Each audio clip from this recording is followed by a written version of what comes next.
Good morning, everybody. Josh the RV Nerd of Bish's RV in here early before this whole show event kicks off where I'm recording today, so I can get you this updated footage on one of the new Tracer LE models right here. I don't get a chance to run into these much, so, you know, when I see them, I try to put the camera to them. And this thing, for what it is, for the size of it, is crazy stupid light. And I think a lot of that is because they just don't pack a lot of fluff stuff into this. If like you're having a hard time finding an RV, or you're within a specific budget range or towing capacity, this may be that little dark horse option that maybe you never considered before. And it's a very straightforward layout. This is one of those instances where I'm working for you folks to benefit you as consumers, and I'm definitely not doing it for the views. I actually have other YouTuber type friends who will be like, why do you record some of those units that don't get a lot of looks? That doesn't help you. Because I'm not doing this just to have views on my channel. I'm doing it to help benefit potential owners out there. And this is a camper that brings a lot of value. It's not going to be for everybody though, because there's a lot that it doesn't do. It's a very straightforward double over double bunk, but a couple really cool, almost hidden features, easy to overlook features on this RV. It has a big shower. Now it's not extra tall, but it has a very large like shower pan where you actually have a little corner to put a leg up and shave your shins, or sit down if you know, bathing is a little easier if you're off your feet. It does have a full private bedroom up front, albeit a short queen. The underbelly's enclosed and heated, but it's not some magic Four Seasons Arctic camper. And it has a shockingly good amount of kitchen countertop space, but that could be because it has a rather small sink. So everything is going to be a push-pull. Everything is a benefit and a drawback. But I'm going to try to go through and enlighten you on those things and expose those things so that you can decide if this is the right one for you or not. And if you appreciate how we're doing this, on, you know, not everything has to be the most expensive fancy RV you ever see, hit that subscribe button, like our video, and let's see what she has. So one of the first things I noticed on this compared to the last couple generations is just the general look. Don't get me wrong, this is not the like most fancy glamping over the top look, but it had, I think, a better aesthetic overall. And it's interesting that I think it's just gray, but against the other colors in the RV, some of this cabinetry almost reads like it's got a little bit of a blue tint to it.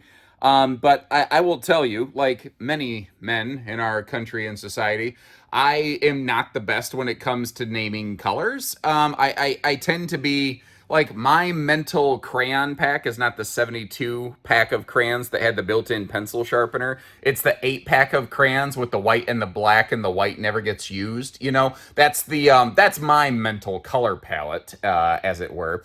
Now, one of the things I'm eyeballing here, I think this is not the deepest slide you've ever encountered, and that might be a slight weight savings. And I'm kind of curious to know, what do you think about the way that they did the slide fascia here? Like, they gave it almost a header beam style look that kind of, you know, has a little bit of a differentiation from everything else, but the vertical slide fascia on the sides just matches the walls, and I think it just visibly helps the slide almost somewhat disappear, maybe to the naked eye. Like, when you look at it, you obviously recognize, well, yeah, that's obviously the slide out.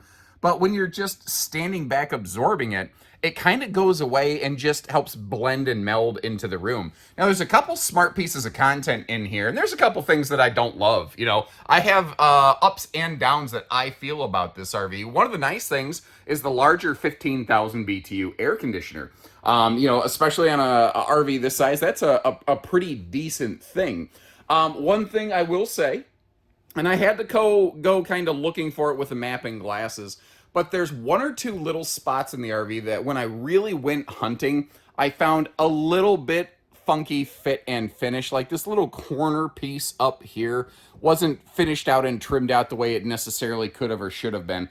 And it's only a visual aesthetic flaw, but you know, you're spending real money here. And my expectations as someone spending lots of money are really no different than yours. If I'm going to spend my lots of money, I want it to be all right and tight and fit and finished.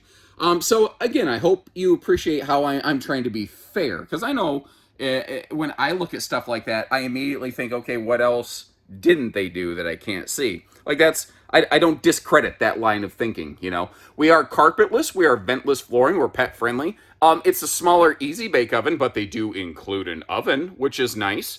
A lot of manufacturers do not, but this is one of the things I was really noticing in here is the amount of countertop prep space in this camper is pretty crazy good considering the size of the RV.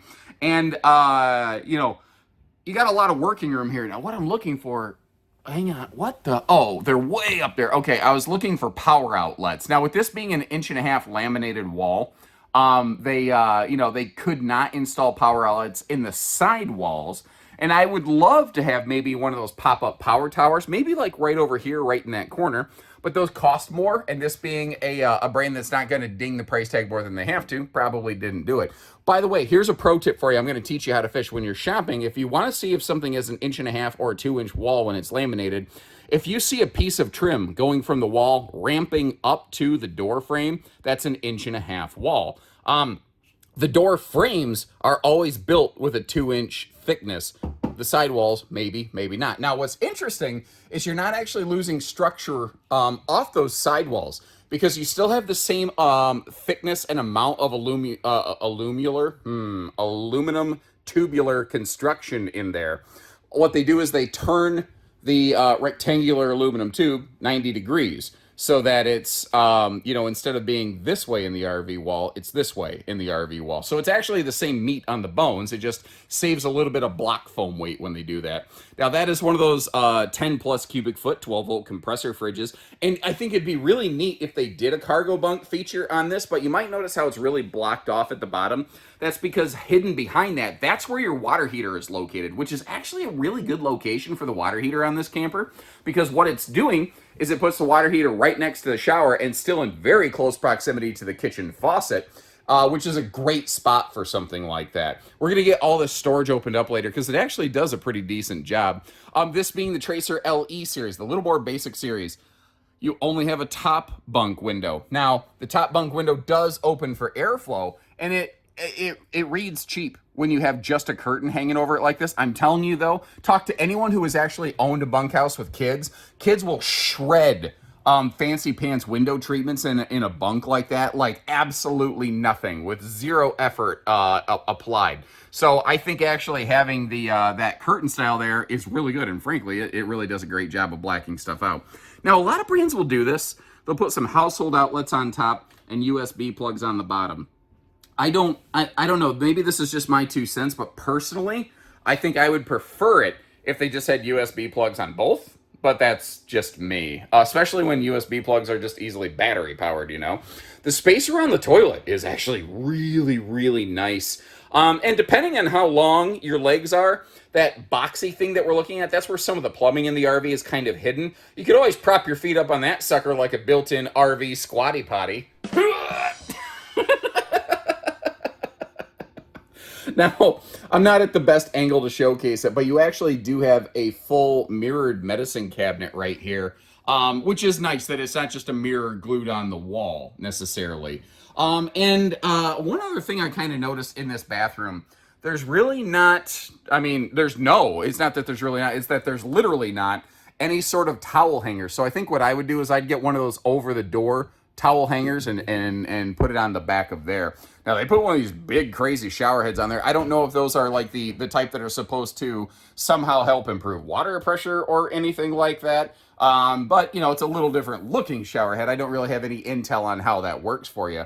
It is dark in that shower area, obviously, when you don't have broad daylight sunshine in there. And that's one of the things people don't think about if you're going to take a shower at night. It gets dark in there. So actually being inside at the show event is a good indicator. The RV's 6.5 foot from floor to sidewall. So when you're like me, a little over 6 foot and step in the shower, your head does have to be in the bubble. And it is a shower curtain, which immediately a lot of people are like, that sucks. But look at this. This is a huge shower. This is one of the biggest in terms of square foot shower pan footprints that I think I've seen in a really long time. So there actually are some really kind of interesting qualities and features going on there. Now, again, it's more of a basic camper focus that just happens to have a generally laminated structure. So we do still have things like the knee knocker post style legs, but $40 and a screwdriver can change those out to almost anything you want, like a set of free floating legs or anything. And this is a really cool, you just pull it and it rolls open style hide-a-bed. So it's like a trifold hide-a-bed, but you don't actually have to like pick stuff up and flip it around. It almost works like a jackknife, but it's 3 sections instead of 2. And you know what I haven't done? Hold on, I haven't actually checked like what kind of cabinet construction we have here. I got to find a spot.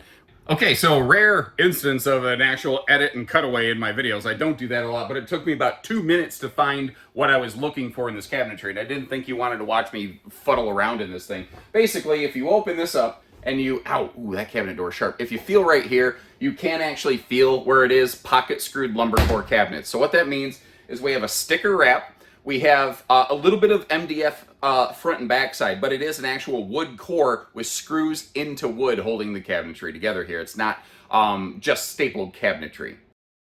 So once again, doing a little bit of what I call teaching you how to fish over here.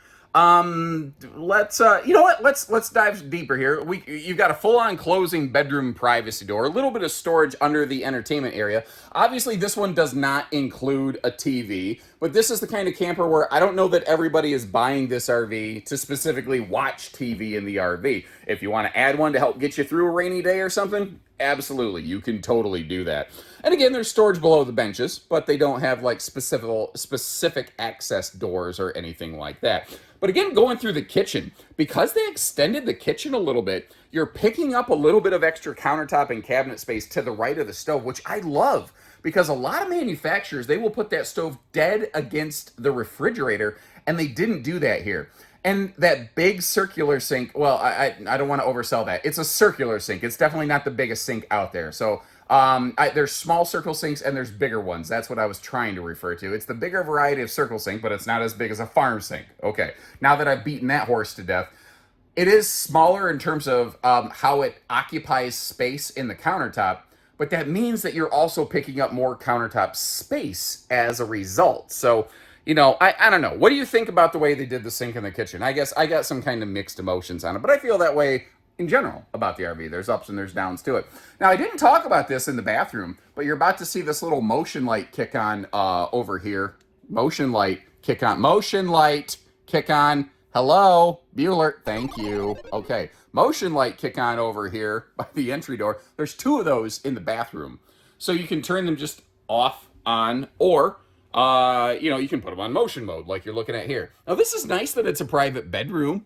There is a little bit of a lip on that overhead shelf, by the way. So, like, if you get some kind of wicker baskets, they'll generally do an okay job of, like, staying up there while you're traveling. But it's not the same as having enclosed cabinets, which would be my preference. Would you be opposed to at least some cargo netting up there? But I could see some folks saying, I don't want people looking at my tidy whities with cargo nets when they walk in the door. I respect that. I get that. I think that that's very, very fair.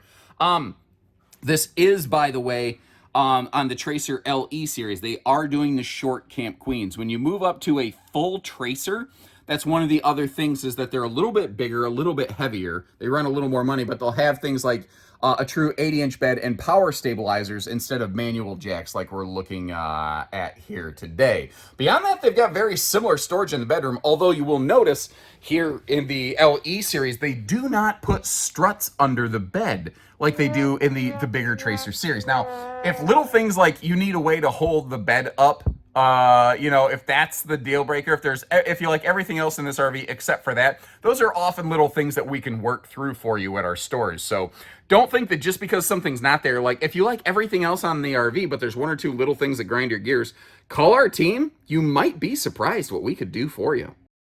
Now, the road mode on this is potentially really good, because remember how I talked earlier, how they don't have the deepest slide out there, like it's just deep enough to encapsulate the seating, but not deeper than it has to be. That means when it's retracted, it doesn't stick into the RV any further than it has to. So even fully retracted, you can very easily walk through here. It actually reminds me of a lot of motorized RVs that way, so if you're going to make an overnight travel stayover, you can get to the bunks.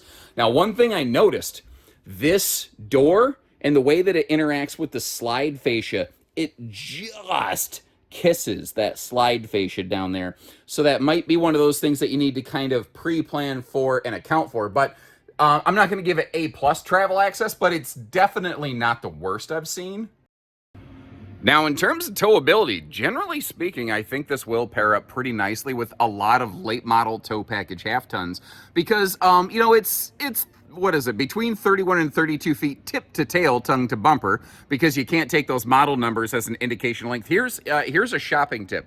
Whether you're shopping fifth wheels or travel trailers or whatever, take the first 2 digits of the model number, in this case 27, and then on average add about 4 to that, add 3 to 4 to it, and that will tend to give you a fair barometer of the actual tip to tail tongue length. I would just prefer it if manufacturers would call things the length that they are, but that isn't happening. So that is a tip that I can give you to educate you as consumers, because there's so many people that will say, I want a 24-foot camper, and then they buy a 29-foot camper and don't realize it because of the model numbers. And too many places are more than willing just to stand there knowing better and take your money, knowing that that's not actually the thing that you wanted or thought you were getting. So this is a member of the Tracer LE series. This is kind of the Just the Facts Ma'am series. They don't do anything more here than they have to. Actually, the back of that trailer creeping in on the right, that's a Tracer, well, like a full Tracer.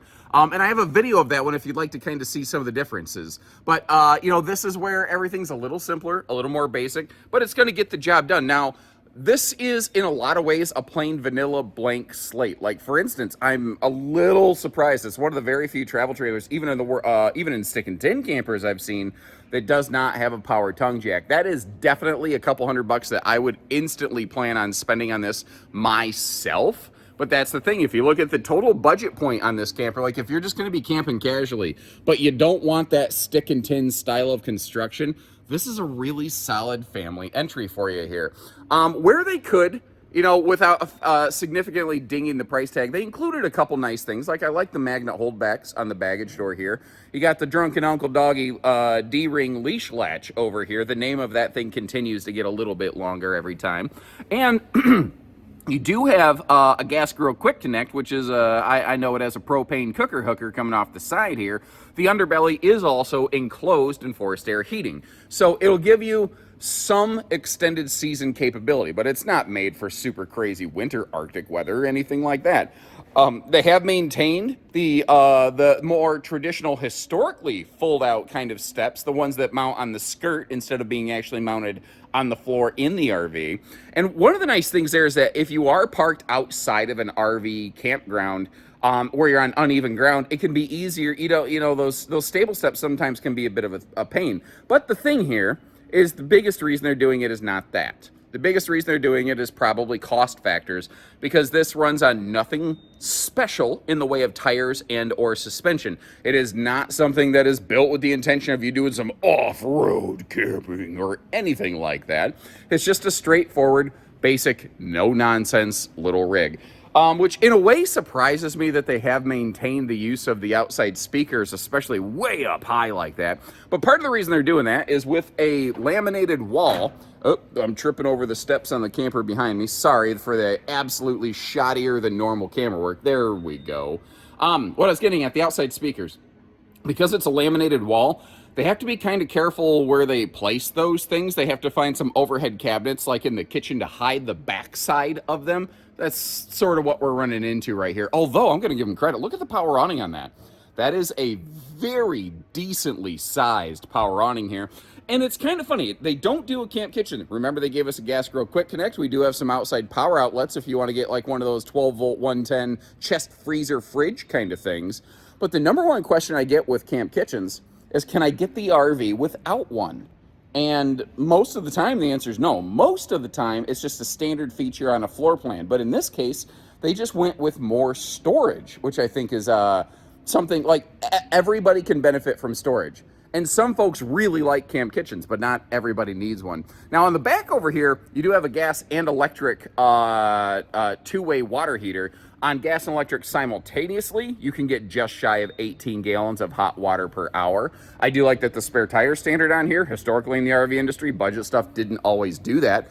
And it does have a walkable roof. And they did add a roof solar prep plug this year that was not there before, which always kind of shocked me. But they are still not doing anything in the way of prepping for ladder access, which kind of surprises me, really. I respectfully feel is a little bit of a miss. What do you think? And with the way that we're really packed in here, it's hard for me to get over to the other side. But in our earlier floor plan and a flash footage, you may have noticed how I gave you a quick look at the slide out over there. This is a cable slide system. Some folks feel certain ways about different slide systems. I have a video helping educate you on different slide systems if you're not familiar with those. And of course, you can contact our team anytime and we can do our best to fill you in on those things as well.